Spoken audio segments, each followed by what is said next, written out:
It's actually getting so toasty in here already. Candles are hot. Who knew?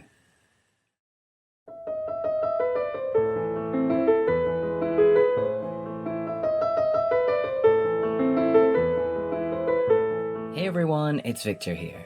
And today I'm talking to you in my completely candlelit room. I have no electric lights on whatsoever, it's entirely lit by candles. Quite a few candles actually. 1, 2, 3, 4, 5, 6, 7, 8, 9. 9 candles. So the other day I was thinking about Georgian fashion, which is basically every day for me. But specifically I was thinking about how hard it must have been to get your makeup absolutely perfect when you were relying purely on candles. For evening parties, you understand. Obviously, if you're doing your makeup when it's broad daylight, you can use the daylight, and that's the best kind of light you can ask for, really, when you're doing your makeup. It's the most natural. But if it got to later on in the evening and you were going to a party, or a soiree, or a big social event or whatever, you would need to use candles. So, I thought, why not recreate the situation where I have to do my makeup with only candles as my light source? So that's what I'm going to do today. And because I was thinking about Georgian fashion when I came up with this idea, I am going to do a Georgian dandy look. The completely pale white face, the rouge on the cheeks, the hearts and moons to cover up the smallpox scars. Of course, I haven't had smallpox or anything, and I don't have smallpox scars, but I do have acne. So that's going to be my equivalent today. I'm going to cover up my most offending articles with some hearts and moons. But anyway, that's later on. Let's start by putting on the kind of very pale white face makeup. So, it was kind of the fashion in the Georgian era to have a very, very pale white face. It was kind of... I mean, bloody white people, eh? Like, what the hell? It's a bit iffy, really, if you think about it. But anyway, so the fashion was to be basically channeling a bedsheet. Like, you just, you know, that was your muse. Literally, I'm going to use this white face paint, which is like the cheapest face paint you can get. It's just Snazaroo face paint. Which isn't what they would have used, what the Georgians would have used. They would have used a highly toxic makeup made with lead. So that's all fun and games, isn't it? Oh, and before I put any makeup on my face, I just want to cover what I've done to my face. I have no makeup on whatsoever. I literally just have moisturizer on my face, and that's it. So, there you go. So let's put this non-lead white makeup on. I suppose they didn't know that lead would, you know, poison you, putting it on your face, making your eyes swell up and your lips swell up and God knows what else. Now, the candlelight is actually quite generous. Like, I'm seeing pretty much everything here, although it could be that my eyes are accustomed to it. And I think the real secret at the end will be seeing how bad it looks under artificial light or stronger light. So at the end we'll show you what it looks like under artificial light. I look terrifying. Wonderful. I am taking the white down my neck.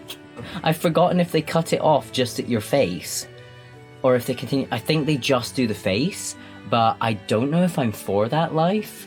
I think I want a little bit of a continuation. I don't want the kind of opposite, awful orange, like tangerine face people go for, where it literally just cuts off here and then your neck is pale. So we're doing an equivalent, but it's Georgian style, so it's the complete opposite.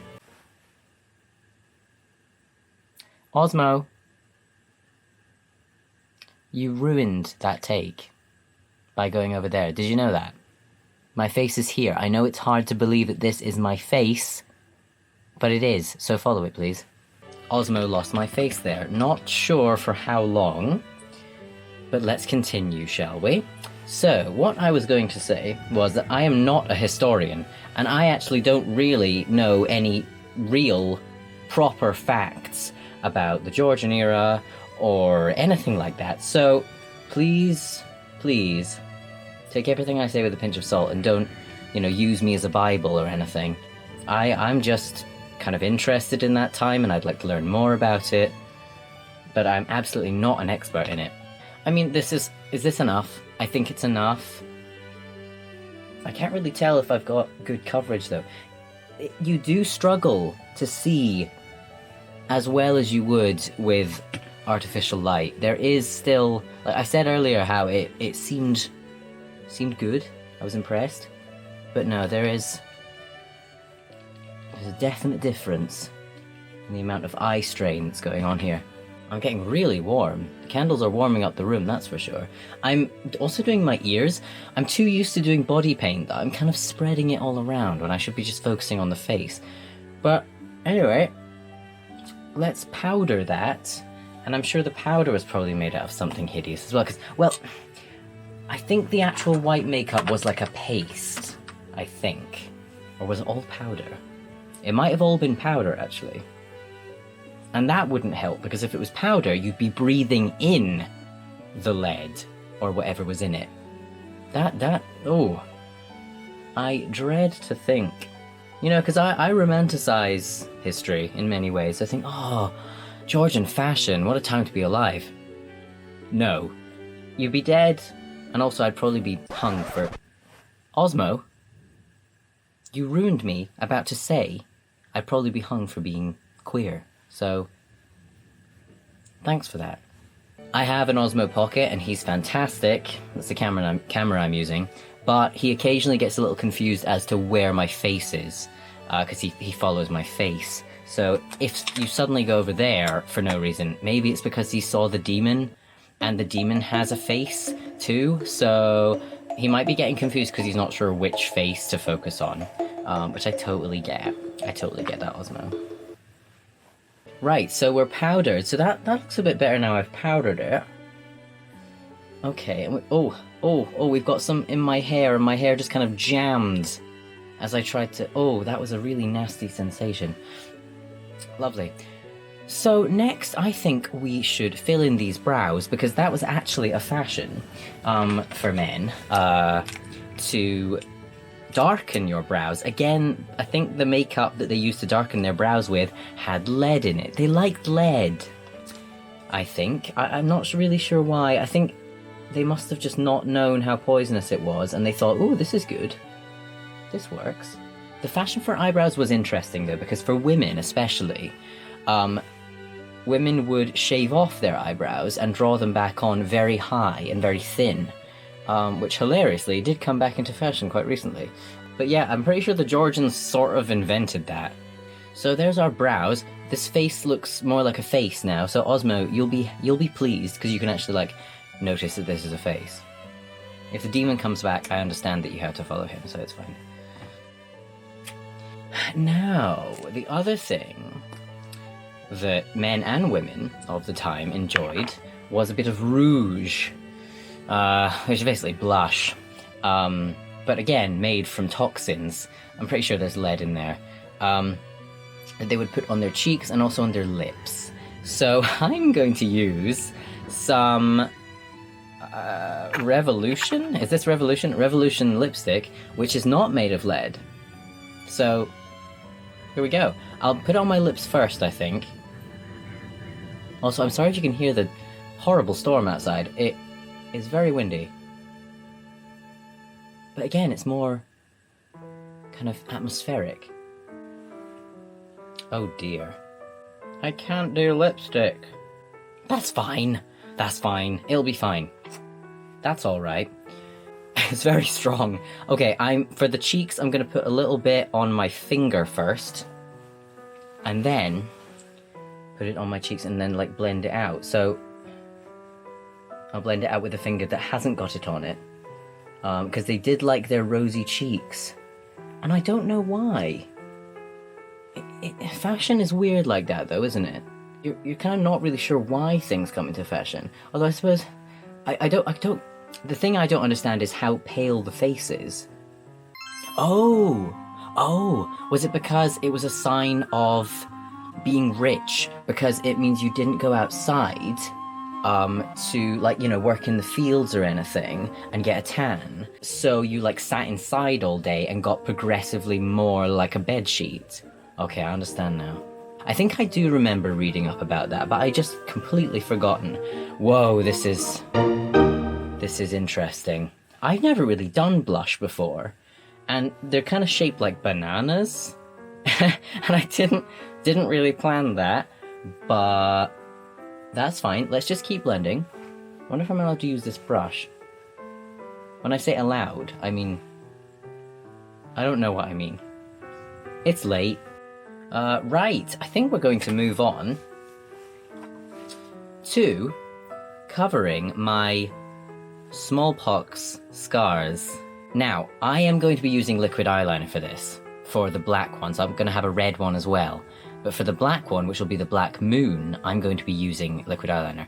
But obviously, they didn't have liquid eyeliner back in ye olde Georgian times. They would have actually used bits of fabric.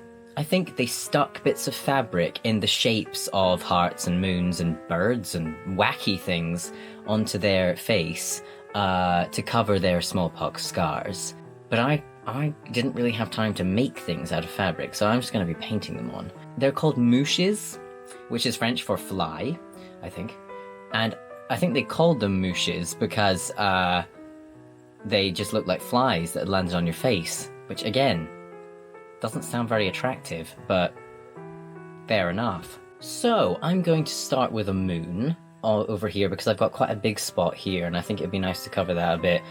Cover it, draw attention to it, God knows. Again, I'm probably going to make this look like a banana. Oh, I've cursed myself, it looks exactly like a banana. I remember looking up about moushes, or moosh, or is it just moosh? I don't know, moushes, that depending on which side of your face you had them on, was your, like, political opinion. So, like, I've forgotten which side is which. But basically, right side and left side were different, like, political parties. So we've got a moon. That looks okay. That's covering my really big spot on my chin. I have another quite large blemish in the middle of my cheek on this side. So if I have one on each side, then that's not so controversial because I'm just be like, hey, both you guys are pretty cool. I don't know your policies. I'm just a really, like, rich toff, and I probably really shouldn't have a say in politics. That's not me, by the way. That's the person I'm channeling tonight. I'm not a rich toff. I'm a nerd in his bedroom, fantasizing about being a Georgian dandy, so don't listen to what I have to say. Anyway, now, I learned something quite interesting about moushes that are in the middle of your cheek, because I think the placement of them also means different things about your personality, or about how you're feeling. What's your mood? What's your mood of the night? So that people can come up to you in the party and go, oh, I see your... and they'll point at your face and you'll go, yes, ugly, thank you. So I learned something quite interesting, just to continue on that thread, about the placement of moushes, and apparently middle of the cheek means gay. So I was just like, I know it would mean something completely different back then, but I'm gonna roll with this. Let's go for a heart in the middle of my cheek with a big brush that I probably should have had a different brush because this is just ruining it now. Again, I'm using the same lipstick. This is a very big heart. I have a big heart full of love for all of you guys. It's on my face now. Right, that's fine. That's fine! That actually looks quite good. I think it looks quite good. And those are the only really offending spots I can really see. There's a few small ones, but... So, let's move on to making ourselves look a bit fancier in the clothing department. Now, I just have my kind of plain shirt on. I really don't want to go on fire. That would not be fun. I mean, it'd be fun for you guys, but not fun for me. Then I'd have to oh, I almost blew out the candles there. Then I'd have to rename the video Crazy Man. goes on fire. That would get the views. Maybe I should just call it that. Clickbait. Now, I think basically like the higher your collar, the better. I'm pretty sure that was a thing. Like, because it made your neck look longer, and it should like be right up to here. But I'm not gonna do that. So that's our kind of like cravatty thing done. I'm then going to get a brooch, one of my favorite brooches, which is this, and put it on in the center. Now, how am I going to do this with one hand?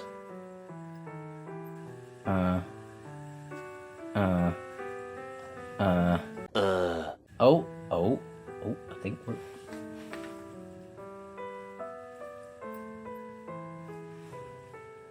Ta-da!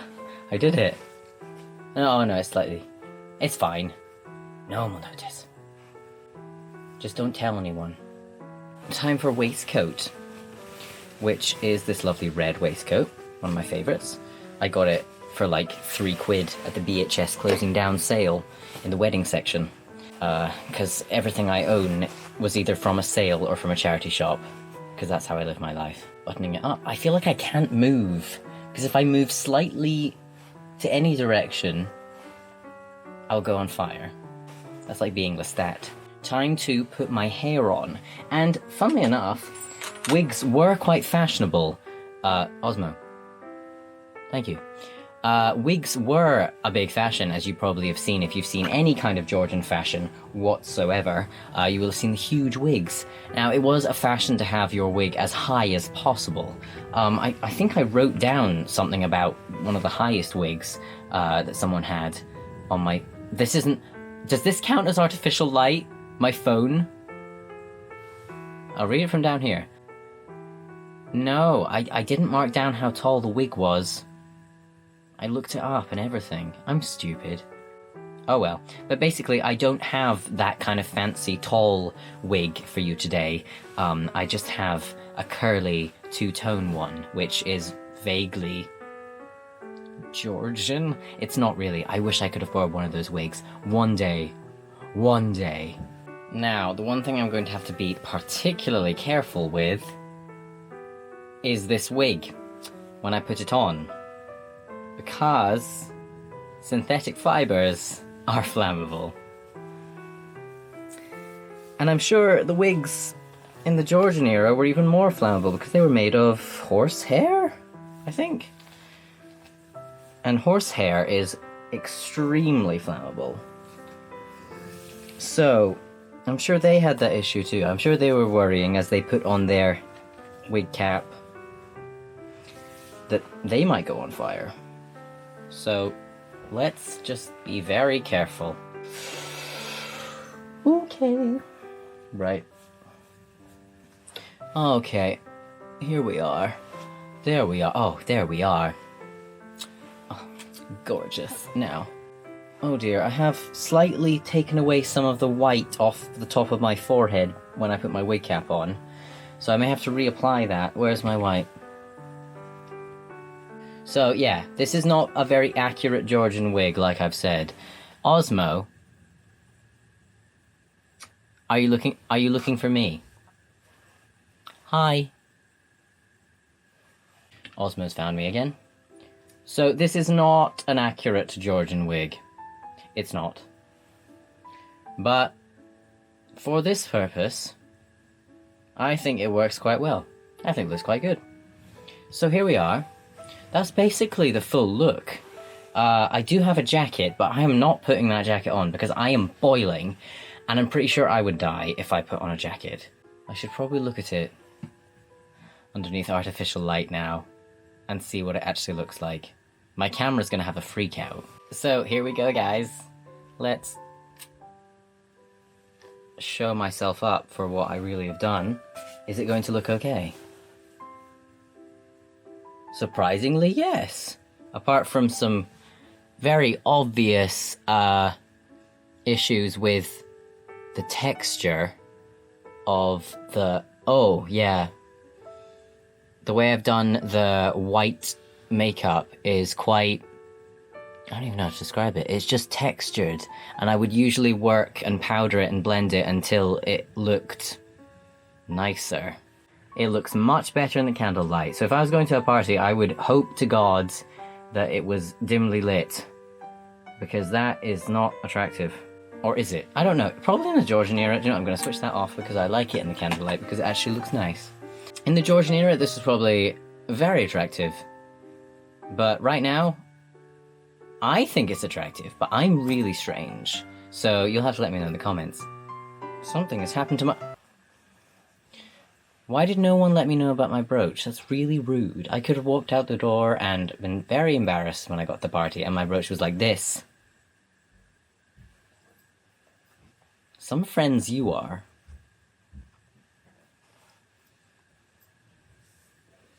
But anyway, I had a lot of fun doing this challenge.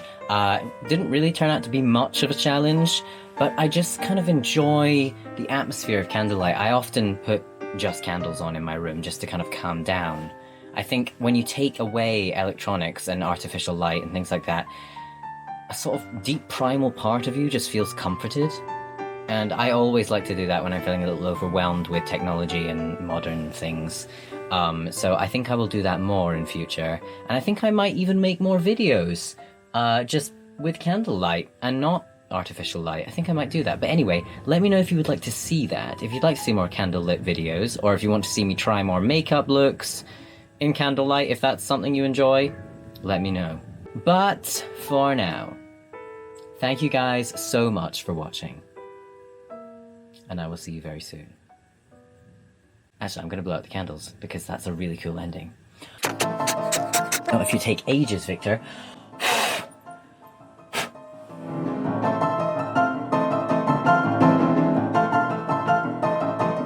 I literally can't see anything now. Like, I have no lights in my room, so...